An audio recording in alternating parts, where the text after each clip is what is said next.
The clock on Metropolitan Hospital's wall showed 11:45 p.m. as Dr. Maya Richardson finally removed her blue surgical cap. Her dark curly hair fell softly around her shoulders as she let out a deep breath. The surgery had taken longer than expected, but her patient would live. That's what mattered most to her. Maya's colleagues often told her she worked too hard, but she loved her job as a neurosurgeon. Today had been especially long, 16 hours of back-to-back surgeries and patient consultations. Her feet hurt in her comfortable work shoes, and her back ached from standing for so long in the operating room. As she walked to her office, the hospital halls were quiet except for the soft beeping of machines and the occasional squeak of nurses' shoes on the clean floor. Maya changed out of her blue scrubs into her normal clothes, a simple white blouse and black pants. She grabbed her purse and the stack of medical files she needed to review over the weekend. The parking lot was almost empty when Maya walked to her car. The cold night air made her pull her jacket closer around her shoulders. Her silver Tesla waited in its usual spot, one of the few expensive things she had bought after becoming a senior surgeon. The car's lights blinked as she pressed the key, and she carefully placed her files in the passenger seat. The drive home was peaceful. Street lights cast an orange glow on the empty roads as Maya's car moved quietly through the sleeping city. She thought about her beautiful house in the historic district, a restored Victorian mansion she had fallen in love with 2 years ago. It had taken a lot of work and money to fix up the old house, but now it was perfect, with its dark blue paint, white trim, and wraparound porch. As Maya turned onto her street, lined with big old trees and expensive homes, she noticed how different it looked at night. The street lights made long shadows on the perfectly cut grass, and most houses were dark except for porch lights. Her house stood at the end of the street, its tall windows and fancy woodwork making it look like something from an old movie. She pulled into her driveway, the gravel crunching softly under her car's tires. Through her rearview mirror, she saw a police car driving slowly past her house. Maya didn't think much about it. Police often patrolled this wealthy neighborhood. She was used to seeing them around. Maya gathered her things, her purse, the medical files, and a half-empty coffee cup from her last break. As she stepped out of her car, the cold air made her shiver again. The porch light welcomed her, casting a warm glow on the dark blue walls and white columns of her home. Her heels clicked softly on the stone path leading to the front steps. The old maple tree in her front yard made shadows dance on the ground as a light breeze moved its branches. Maya loved this tree. It was one of the reasons she had bought the house. In spring, it would fill with beautiful red leaves, making her home look even more special. Maya climbed the porch steps, her keys jingling in her hand. She could see her favorite reading chair through the front window and the family photos on the wall behind it. One showed her graduating from medical school, another was from her parents' 40th wedding anniversary last year. The sight made her smile. After such a long day, she was finally home. She was about to put her key in the lock when she heard the sound of a car engine getting closer. The police cruiser she had seen earlier was coming back, moving slower this time. Maya didn't know it yet, but her normal quiet night was about to become something very different. The yellow beam of the police car's spotlight suddenly lit up her porch, making Maya's shadow stretch long across her front door. She turned around, squinting in the bright light, still holding her keys. Behind her, the brass door knocker her mother had given her as a housewarming gift gleamed in the harsh spotlight, its surface reflecting the unexpected scene about to unfold on this quiet, wealthy street. Officer James Bennett was tired after 10 hours of patrol. His coffee had gone cold in its paper cup, and the night shift always made him edgy. He didn't usually work in this fancy part of town, but another officer had called in sick. The streets here were different, quiet, clean, and filled with homes worth more money than he'd make in 20 years. When he first drove past the blue Victorian house, something caught his eye. A figure in dark clothes was getting out of a car. Bennett didn't recognize the expensive Tesla, and in his experience, most people who lived in houses like this were home well before midnight. He'd seen enough burglaries to know that expensive neighborhoods were prime targets. Without checking the car's license plate or running any checks, Bennett turned his cruiser around at the end of the street. His instincts, shaped by 12 years on the force, told him something wasn't right. The spotlight on his cruiser cut through the darkness as he approached the house again, this time much slower. The figure was now on the porch, and Bennett could see it was a black woman in regular clothes. She was holding something in her hands, maybe tools, he thought. He didn't consider they might be keys. In his mind, this scene didn't add up. Most homeowners in this neighborhood were older, white, and definitely not out this late. Bennett stopped his cruiser at an angle, letting the spotlight fully illuminate the porch. He grabbed his flashlight and stepped out of his car, his right hand resting near his gun out of habit. The gravel crunched under his heavy boots as he approached the steps. "Step away from the door." Bennett's voice was loud and firm, bouncing off the tall houses on either side. "Put your hands where I can see them." The woman turned around slowly, squinting in the bright light. She was holding files and a purse, but Bennett kept his stance defensive. He'd learned early in his career that looks could be deceiving. "Officer, this is my house," the woman said calmly, her voice steady but tired. "I'm Dr. Maya Richardson. I just got home from my shift at Metropolitan Hospital." Bennett didn't lower his flashlight. In 12 years of patrolling, he'd heard every story imaginable. "Ma'am, I'm going to need you to step down from the porch and show me some identification." "My ID is in my purse," Dr. Richardson said, still keeping her voice level. "But officer, my keys are right here in my hand. This is my home. If you look through the window, you can see my family photos on the wall." But Bennett wasn't looking at the photos. He wasn't looking at the keys either. All he saw was someone who didn't fit his idea of who should be entering this expensive house at this time of night. "Step down from the porch now," he repeated, his voice getting firmer. "We've had reports of break-ins in this area." This wasn't exactly true, but Bennett felt he needed to establish his authority. Lights started coming on in nearby houses. Through the windows, curious faces appeared, watching the scene unfold. A dog started barking somewhere down the street. Dr. Richardson took a deep breath. She dealt with situations like this before, though never at her own front door. "Officer Bennett," she said, reading his nameplate, "I understand you're doing your job, but this is my house. I bought it 2 years ago. I can show you my ID, but I want to be clear that I'm being cooperative under protest." Bennett's radio crackled with static. He kept his flashlight trained on Dr. Richardson as she slowly opened her purse. The beam showed her steady hands, her expensive watch, her hospital ID badge clipped to her blouse, details he'd missed in his rush to judgment. More lights were coming on now. A door opened somewhere nearby, and footsteps approached. The quiet night had become a scene, and neither Officer Bennett nor Dr. Richardson had planned for their evening to turn out this way. The real question was, what would happen next? The night air grew colder as Dr. Maya Richardson carefully opened her purse. Her hospital ID badge caught the beam of Officer Bennett's flashlight, the photo clearly showing her face, and the words, "Chief of Neurosurgery," beneath it. She pulled out her driver's license and held both items out for the officer to see. Bennett stepped closer, his boots heavy on the porch steps. He took the ID cards but didn't lower his flashlight. "This address," he said, pointing to her license. "It shows a different street." "Yes," Maya replied patiently, though her tiredness was turning to frustration. "That's my old address. I haven't updated it yet, but I have papers inside that prove I own this house.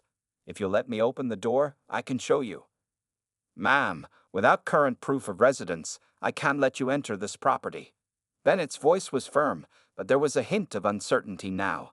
The hospital ID looked real, and something about the situation was starting to feel wrong to them. More neighbors were gathering on the street. Phone cameras glowed in the darkness like fireflies, recording everything. Someone whispered, "That's Dr. Richardson. She saved my daughter last year." Another voice added, "This is ridiculous. She's lived here for 2 years." Maya felt her professional calm starting to crack. She'd spent 16 hours saving lives today, and now she was being treated like a criminal on her own front porch. "Officer Bennett," she said, her voice tight with emotion, "those are my grandmother's roses by the steps. That door knocker was a gift from my mother. The security code for this house is my father's birthday. This is my home." Bennett shifted uncomfortably, but training and stubborn pride kept him from backing down. "If you have house papers, why didn't you mention them right away?" "Because I shouldn't need papers to prove I live in my own home," Maya answered, her words carrying clearly in the quiet night. "Would you be asking for all this proof if I looked different?" A new voice cut through the tension. "Oh, for heaven's sake. Mrs. Eleanor Thompson, Maya's next-door neighbor was walking across her lawn in a blue bathrobe and slippers. Her white hair shone silver in the streetlights. "Officer, I've lived here for 40 years, and I can tell you that this young lady absolutely owns this house." Bennett turned his flashlight toward Mrs. Thompson, then quickly lowered it when he realized what he was doing. The elderly woman wasn't finished. "Dr. Richardson hosted our neighborhood association meeting last month. She brings me soup when I'm sick. She shoveled my driveway all last winter." More neighbors joined in, their voices mixing in the cold air. "She's the one who organized the community health fair. Her Christmas decorations won first place in December. She performed emergency surgery on my husband last year." Maya stood straight and tall on her porch, her keys still in her hand. The medical files she needed to review were tucked under her arm, a reminder of the work still waiting for her. All she wanted was to go inside her own home, but this moment had become bigger than just her. Bennett's radio crackled again, this time with a clear message. "Unit 247, this is Captain Martinez.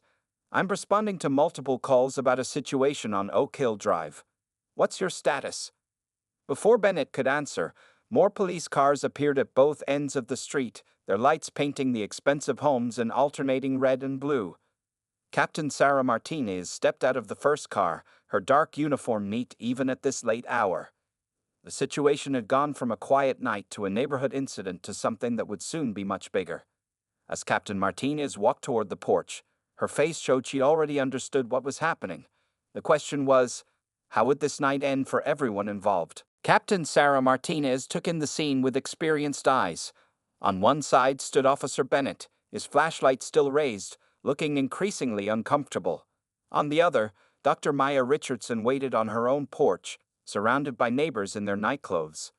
Phone cameras recorded everything in the red and blue lights of police cars. Mrs. Eleanor Thompson, still in her blue bathrobe, stepped forward to meet Captain Martinez. "Sarah," she said, using the captain's first name, "I was just telling this young officer that Dr. Richardson is our neighbor. She's lived here for 2 years. Captain Martinez nodded. She recognized Maya from the community health fair 3 months ago, where the doctor had given a speech about the importance of regular health checkups. The captain had even gotten her blood pressure checked at Maya's station that day. "Dr. Richardson," Martinez said, walking up to the porch. "I apologize for this disturbance. I remember you from the health fair. You told me I needed to eat less salt." She turned to Officer Bennett. "Stand down, officer. This is definitely her home." But the situation had grown beyond a simple misunderstanding. More neighbors were arriving, some still in pajamas, others fully dressed as if they'd never gone to bed. Tom Chen from across the street brought out cups of hot tea for everyone. Sarah Miller, a local news reporter who lived 3 houses down, was already taking notes on her phone. "This happens too often," said Mr. Washington, an elderly black man who lived on the corner. "He'd been watching quietly until now. My son is a lawyer in the city. He gets stopped all the time, even in his own neighborhood. When will it end?" Maya accepted a cup of tea from Tom Chen, her hands finally starting to warm up. "Thank you," she said quietly. Then, looking at all her neighbors, she spoke louder. "Thank you all for coming out tonight, for standing up, for being here." Officer Bennett had lowered his flashlight, but hadn't put it away. His face showed a mix of emotions, embarrassment, confusion, and something else. Maybe understanding was finally starting to sink in. Mrs. Thompson wrapped her arm around Maya's shoulders.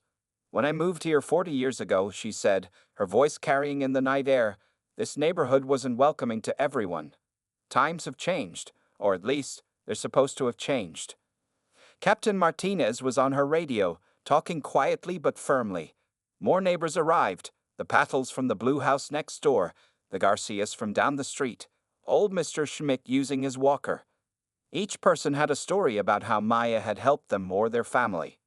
"She noticed my grandson's ear infection before anyone else did," said Mrs. Patel, "just by looking at him playing in her yard. Dr. Richardson helped my wife after her car accident," Mr. Garcia added. "Stayed late at the hospital to explain everything to our family." The crowd grew larger, and with it grew a sense of community that surprised everyone. People who usually just waved from their cars were now talking, sharing stories, standing together against what they saw as wrong. Sarah Miller, the reporter, approached Maya. Dr. Richardson, would you be willing to share your story? People need to hear about this. Things need to change. Maya looked around at her neighbors, different ages, different backgrounds, all standing together on her lawn in the middle of the night. She saw Officer Bennett, now speaking quietly with Captain Martinez. She saw Mrs. Thompson, still protective at her side. She saw phone cameras still recording, teacups being passed around, and people who usually kept to themselves now talking and connecting. Maybe, she thought, this difficult night could lead to something important. Maybe her story could help make sure this didn't happen to someone else. Maybe this was a moment when her quiet neighborhood could show the rest of the city what community really meant. The resolution, Part 5. Captain Sarah Martinez knew she had to handle this situation carefully. With dozens of neighbors watching and recording, this could either become a moment of positive change or turn into tomorrow's viral video of another police incident. She chose her words thoughtfully as she addressed everyone gathered on the lawn. Dr. Richardson, she said clearly, making sure her voice carried to all the phone cameras. Please accept our department's sincere apologies for this disruption to your evening. Officer Bennett was conducting a routine patrol, but clearly, mistakes were made in how this situation was handled. Maya stood tall on her porch, still holding her medical files and house keys. The tea Mr. Chen had given her was getting cold in her hands. She looked tired after her long surgery shift, but her voice was strong and clear. I accept your apology, Captain Martinez, but I think we need to talk about why this happened in the first place. Officer Bennett stepped forward. His face was red with embarrassment, and he had finally put his flashlight away. Dr. Richardson, he said, his voice quieter than before, I made assumptions I shouldn't have made. I didn't follow proper procedure. I should have checked your car's registration first, and I should have listened when you tried to explain. Mrs. Thompson nodded firmly from her spot beside Maya. Well, at least he admits it, she said, pulling her bathrobe tighter against the cold night air. Other neighbors murmured in agreement. Sarah Miller, the reporter, was still taking notes on her phone. Captain Martinez, she called out, will there be any changes in department policy after this incident? The captain looked directly at the gathered crowd. Yes, there will be. In fact, Dr. Richardson, if you're willing, I'd like to invite you to speak at our next police training session. Your experience tonight could help us make important changes in how we handle similar situations. Maya thought about all the times she'd heard stories like this from friends and family. She thought about her younger brother, also a doctor, who still got stopped regularly driving his expensive car. She thought about her patients who shared similar stories during their hospital stays. I'll do it, she said firmly. But I want to be involved in creating the training program, not just sharing my story. We need real change, not just talk. Officer Bennett surprised everyone by speaking up again. I'd like to help with that, if you'll let me, he said. Tonight taught me that I need to learn more, to do better. Maybe my experience can help other officers avoid making the same mistakes. The night air felt different now, less tense, more hopeful. People were still recording, but the phones had lowered slightly. Neighbors who had been angry were now talking quietly among themselves, discussing ways to make their communities stronger. Mr. Washington, the elderly man from the corner house, walked up to Maya. My son, the lawyer, he said, he'd be happy to help review any training materials you create. Make sure everything is properly documented and implemented. Captain Martinez was already making plans on her department tablet. Dr. Richardson, would next week be too soon to start discussing the training program? We have a department meeting on Wednesday. Maya finally felt the exhaustion of her long day catching up with her. She looked at her front door, still unopened, then at her neighbors who had rushed out to support her. Wednesday works, she said. But right now, I think we all need some rest.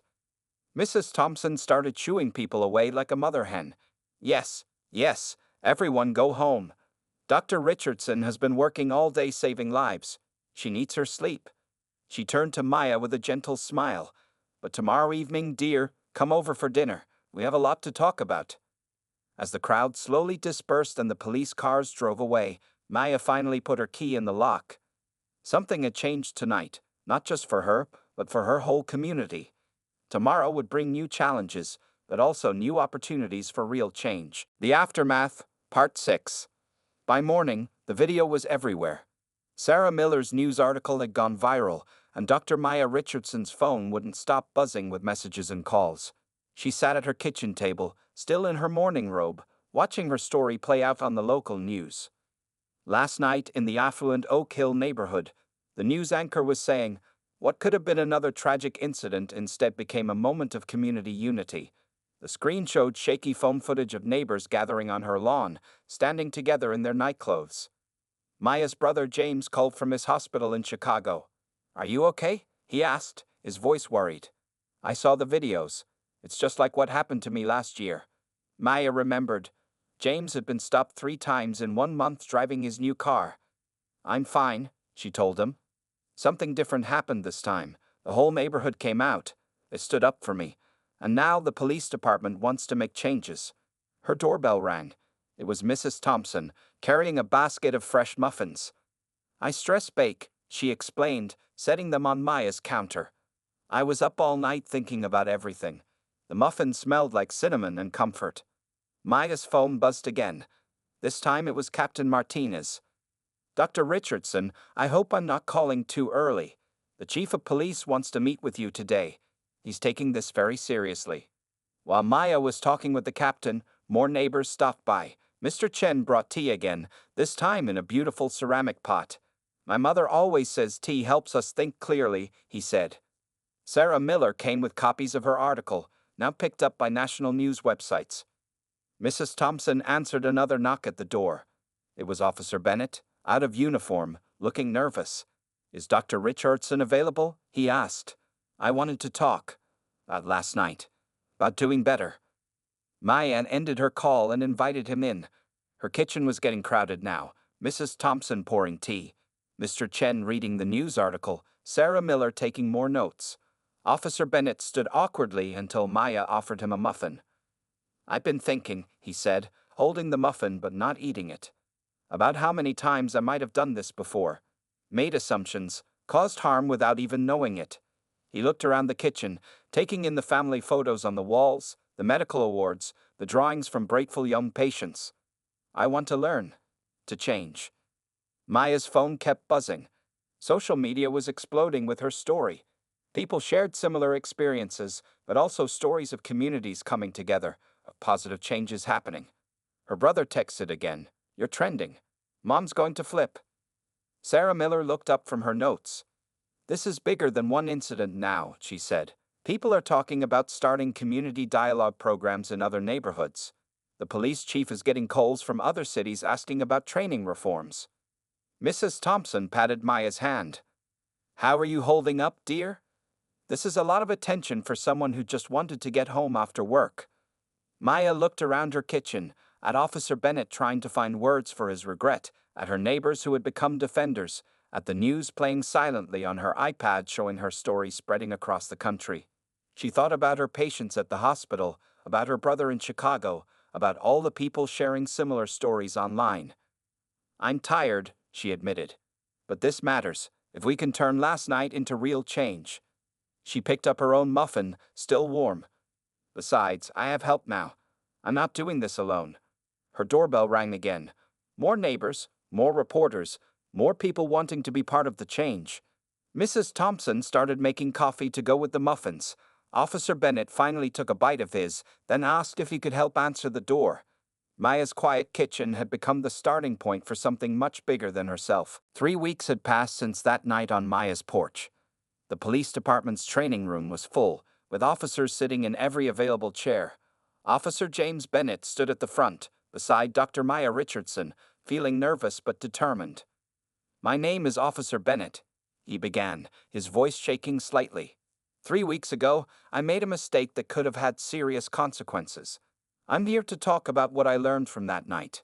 He looked at Maya, who nodded encouragingly. The room was quiet. Some officers looked uncomfortable, others curious. Captain Martinez sat in the back, watching carefully. Next to her was Mr. Washington's son, the lawyer who had helped design this new training program. Maya stepped forward. She wasn't wearing scrubs today, but a simple blue dress.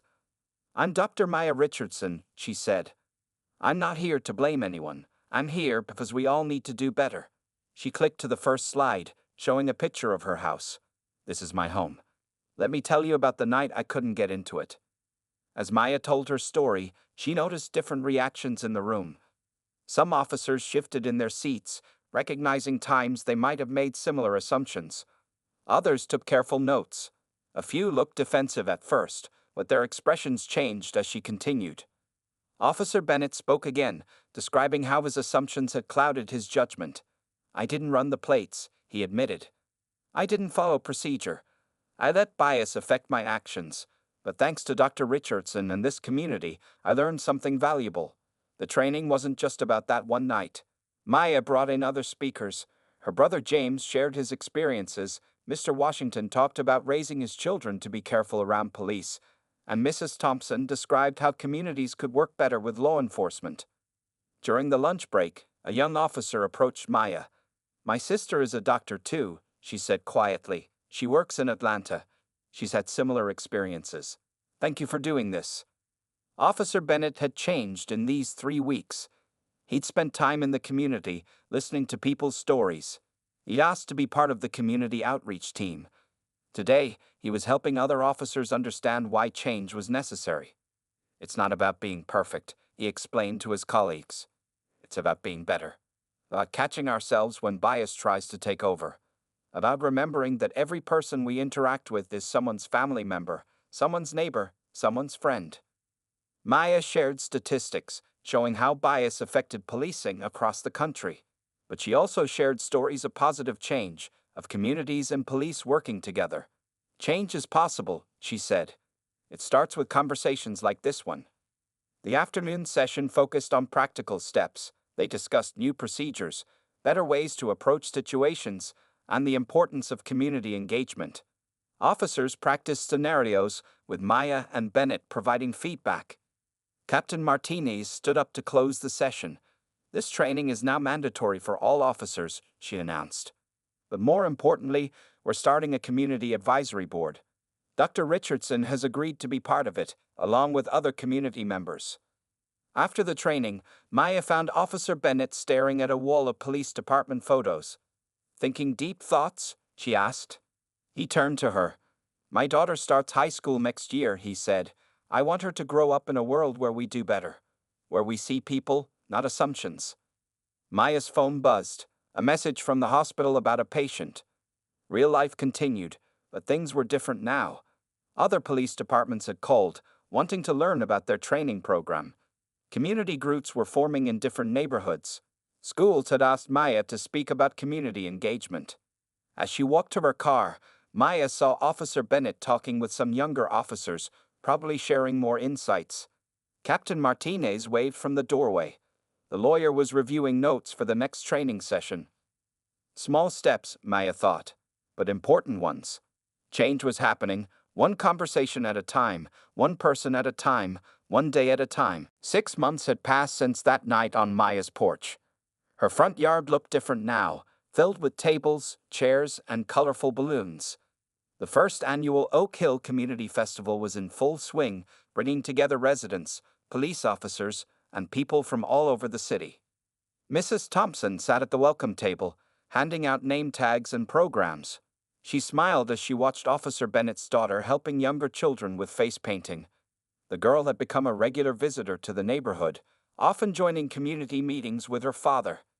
Maya moved between the tables in a casual summer dress, very different from her hospital scrubs. She stopped to chat with Mr. Chen, who was serving tea and telling stories about his family's journey to America. Nearby, Mr. Washington and his lawyer son were leading a workshop about knowing your rights while building positive community relationships. Dr. Richardson called a familiar voice. It was the young officer from the training session, the one whose sister was a doctor in Atlanta. "My sister's here today. She flew in specially for this event. Can she meet you?" The festival had activities for everyone.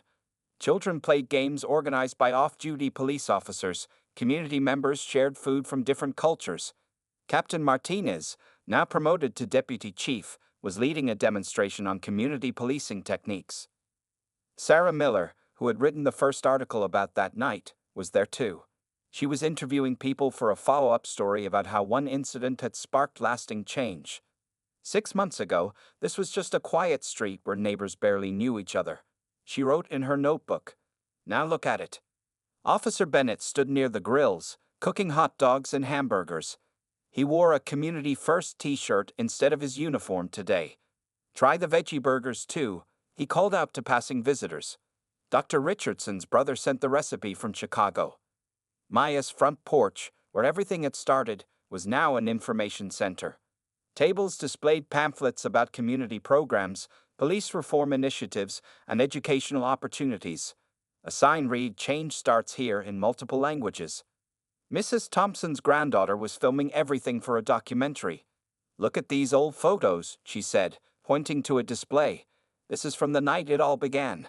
The pictures showed neighbors in their nightclothes, standing together on Maya's lawn. A group of police cadets from the academy walked around, led by Mr. Washington's son.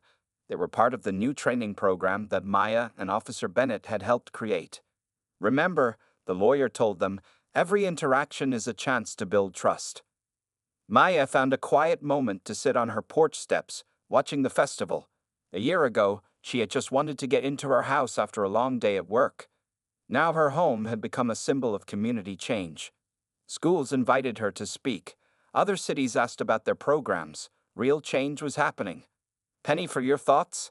asked Mrs. Thompson, joining her with 2 glasses of lemonade.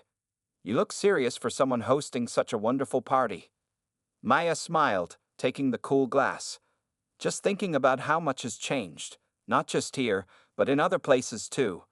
Did you hear that 3 other cities started similar programs?" Officer Bennett's daughter ran up to them, her face paint smeared from helping the children. "Dr. Richardson, Dad wants to know if it's time for the community awards ceremony." The ceremony was new, recognizing people who had worked to build better relationships between police and communities. Maya stood up, straightening her dress. "Yes, I think it's time." As she walked toward the small stage they had set up, Maya saw her neighborhood as it was now, not just houses on a street, but a real community. People talked and laughed together, sharing food and stories. Children played safely while adults from all backgrounds chatted like old friends. The night that could have gone so wrong had led to something so right. Maya picked up the microphone, looked at the gathered crowd, her neighbors, old and new, and began to speak about new beginnings.